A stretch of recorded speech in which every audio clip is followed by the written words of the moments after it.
Okay, so let's talk about buffers.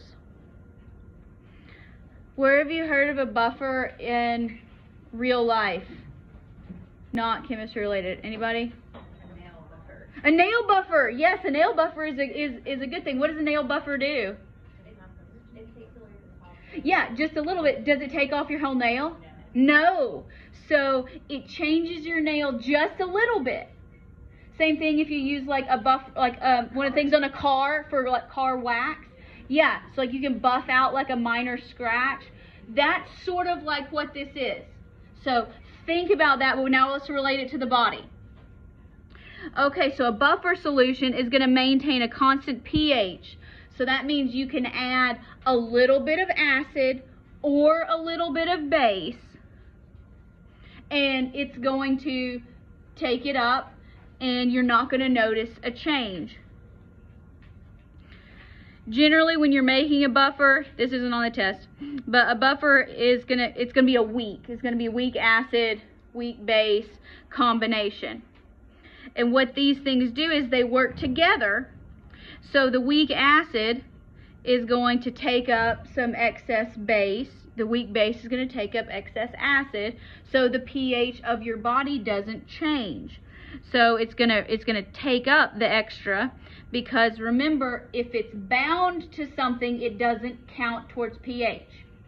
If it's stuck to another molecule, it doesn't count. It has to be free hydrogen in solution to count towards pH.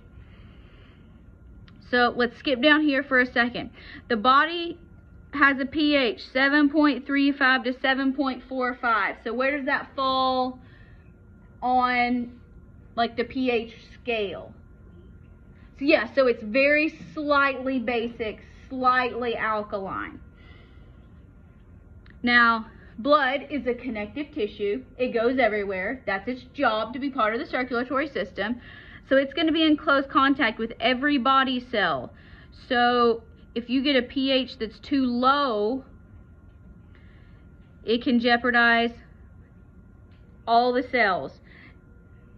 Has anybody seen, hopefully not seen, but example of when the body gets too acidic? Anybody heard of anything where the body gets too acidic? Anybody ever heard of DKA, diabetic ketoacidosis? Okay, so what ends up happening is when somebody's blood sugar gets too high, a cascade of things happens, and their body, their pH drops, and depending on if you don't catch it and get them treatment, they can go into a coma, they can have heart arrhythmias, and ultimately they will die. This is why prior to 1960, type 1 diabetes was fatal. Maybe 1940, but then we started injecting people with artificial insulin and it got better, they started living. But, so pH is a big deal. Now, let me give you an example. Again, this is not on the test. You will come across it in A&P2 though, of a buffer system actually in the body. In the body, you have, this is called carbonic acid. You probably know it as carbonated water. It's the same thing that makes soda fizz. So what can happen is, both of this reaction can go two ways. It can go and it can break apart into water and carbon dioxide if it needs to. Or it can go the other way and it can break apart into these.